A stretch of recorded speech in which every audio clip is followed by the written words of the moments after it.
Hey everyone, welcome to tonight's live stream. I am coming at you tonight. This is day 2 of the American Dairy Goat Association convention. And I once again attended the sessions today that were held by and for the American Association of Small Ruminant Practitioners. And we had some really fantastic speakers. In fact, I've talked to some of them already about being guests on the podcast so that we can really get into details on some of these topics, because it's just fantastic information. And I'm really excited about getting this out there to people. So I'm going to give you just some of my highlights from today and some of my top takeaways from today. One of them, we talked about vaccines, and I was really happy to hear vet professors and researchers pretty much all in agreement. If there was somebody there who didn't agree, they didn't speak up, but pretty much all in agreement that it's not a great idea to be giving bovine vaccines to goats for multiple reasons. So first of all, when people tell me that they're giving their goats one of these bovine 7-way or 8-way vaccines, I always ask, why are you vaccinating your goats for a bunch of diseases that goats don't even get?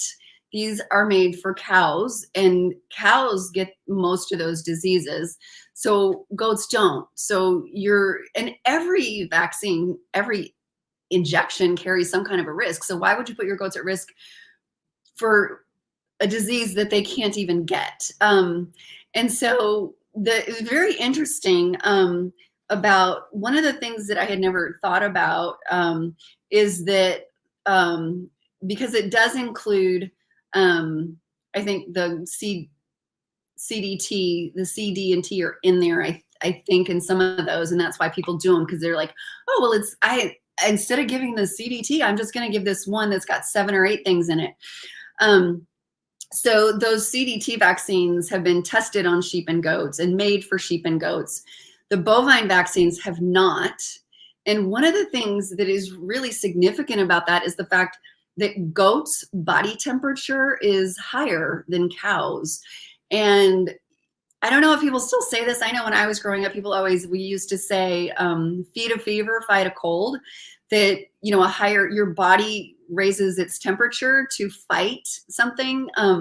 And so the question is, how is a goat's higher body temperature going to affect the vaccine? So even though it does contain a couple diseases that goats could get, is that really going to be as efficacious as if you were giving them the one that is made specifically for goats? Because that one has been tested on goats. It's been proven safe. It's been proven effective.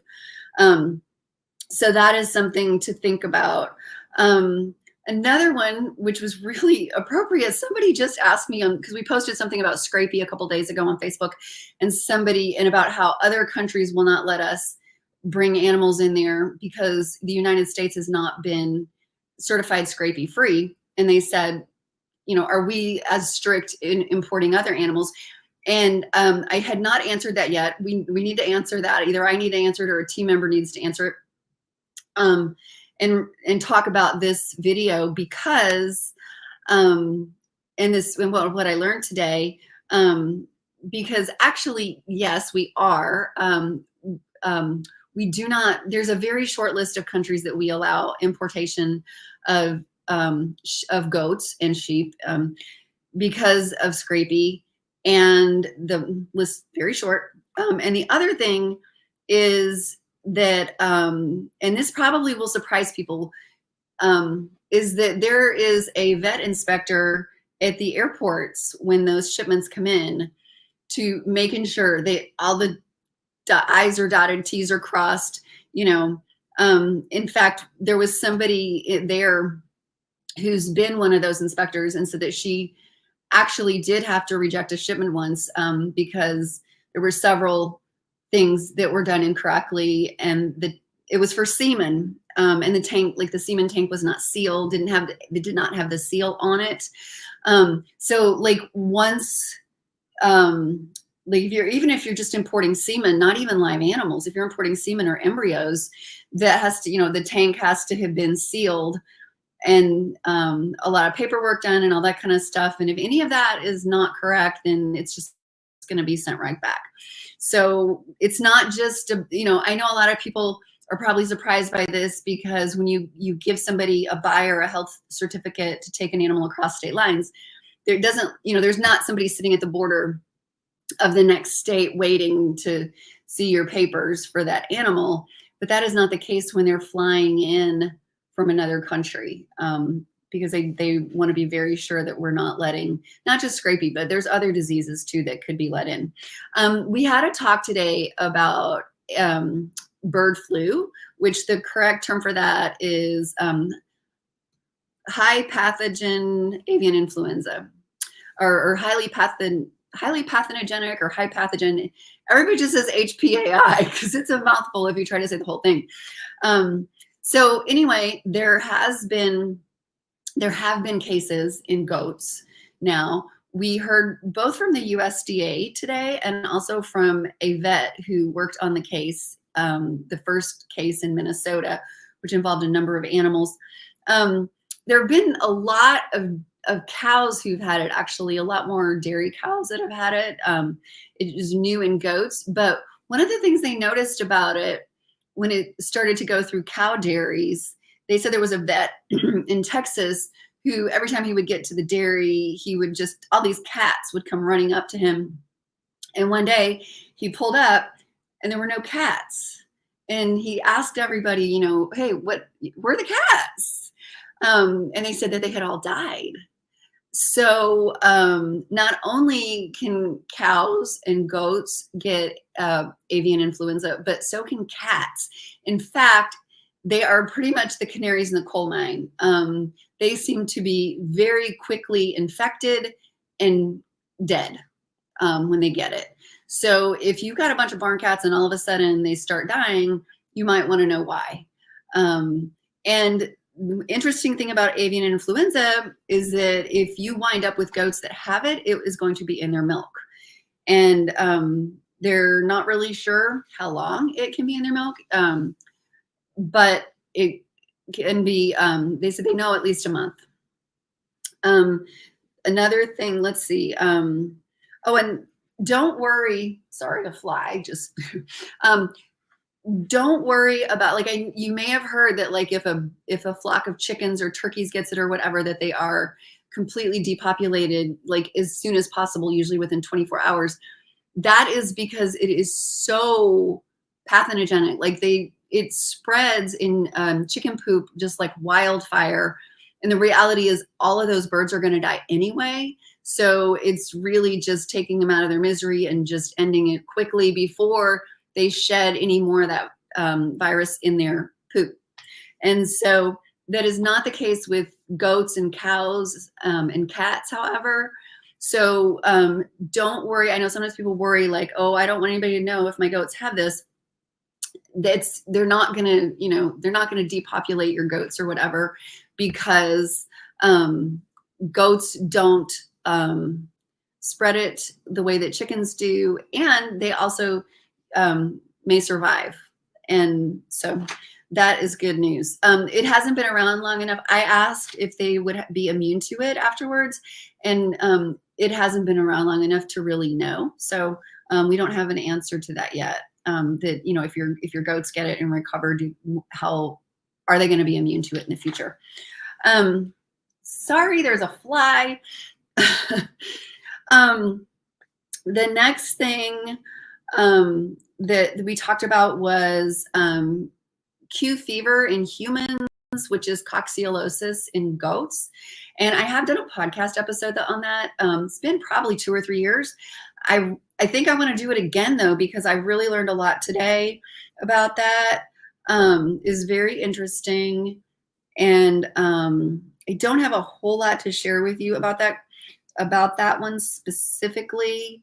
Other than again, with avian influenza and also with Q fever, you really want to know if your goats have it, because they're zoonotic and they can make you sick. So you don't want to get sick especially like Q fever can cause all kinds of problems and can even kill you. And because human doctors are not usually looking for that in people, it can take months to get a diagnosis sometimes. So, and like you're just getting sicker and sicker, and they're not thinking, oh, I should see if you have this goat disease. Let's see. We also talked about OPP, which is the sheep version of CAE, and CAE also. I'm so excited. Oh, sorry, my brain was thinking scrapie there for a second. Back to scrapie for a second. I am very excited that the United States is getting close to being certified scrapie free. Our last reported case was in 2021. We have to go 7 years, and then we will be considered scrapie free, and we'll be able to export animals to other countries that are also scrapie free. So it was very interesting about the OPP-CAE thing. I know a lot of people who have goats may also have sheep, and this is like really, really significant, you know, because people who have goats, I think, are pretty good about testing for CAE, although I do, a lot of times when people are new and they only get 2 or 3 goats, they're not aware of this. But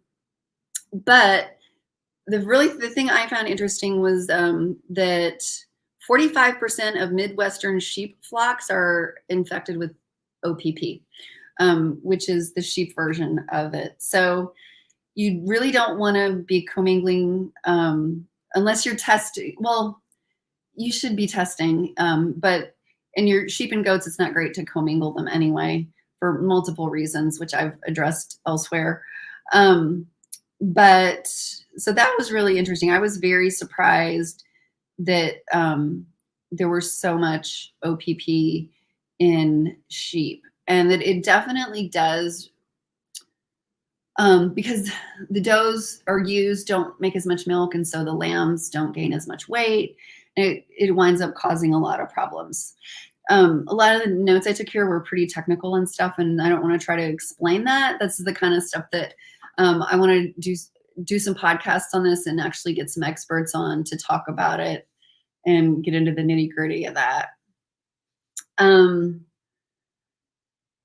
Let's see. Oh, the other thing too is that if you do have CAE positive goats in your herd, one of the things, like, so people know, like, oh, if you have CAE positive goats in your herd, you need to take those kids away and not let them nurse. However, what happens a lot of times is that, like, people take a box out there and the kids are born, and they take these 2 or 3 kids and they put them in a box together, and the kids start licking each other, and they can wind up CAE positive like that because the birth fluid, they're wet with the birth fluids, and if they lick each other, then they're going to infect each other. So you need to put them each in a separate box and give them a bath and dry them off before you let them be together. One of the things they have learned in sheep research is that there is not as much infection happening from nursing as there is from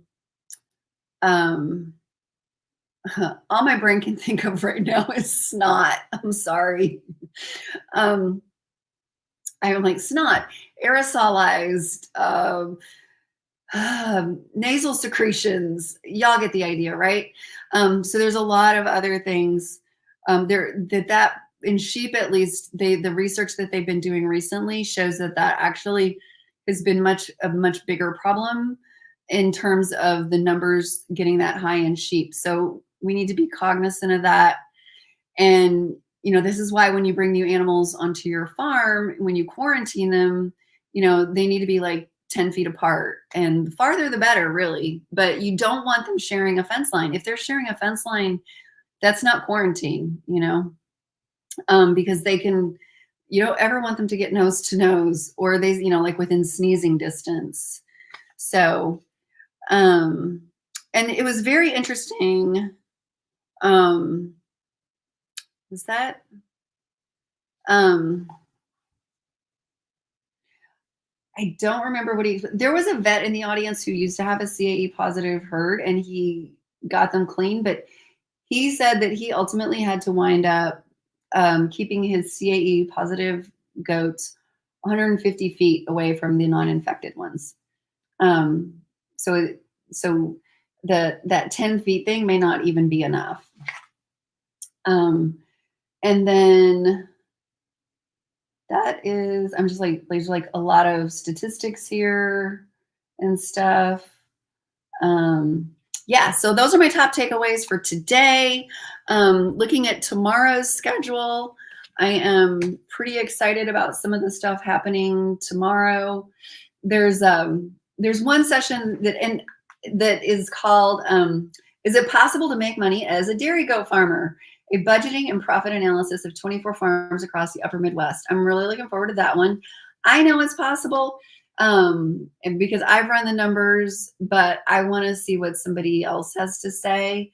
And I'm assuming, yeah, and so we'll see what he says. I'll get back to y'all on that one tomorrow night. There's also a really good one on disaster preparedness, which I know that is something that I've thought of every time there are wildfires anywhere. I think about the fact that we do not currently have a trailer big enough to put all our animals in. So if there was ever a wildfire headed towards our farm, we would be in trouble. So this is going to be, it'll be interesting. Tomorrow looks good. I'm excited. Tomorrow probably is going to be a little later because tomorrow night is the welcome dinner. But again, hopefully I still, I'm awake enough and have enough brain cells left at the end of the day to be able to tell everyone about my top takeaways from tomorrow. So if you guys have any questions, just post in the comment section below, and look forward to some upcoming podcasts in the coming months on For the Love of Goats, on more information about a lot of these topics. Bye for now.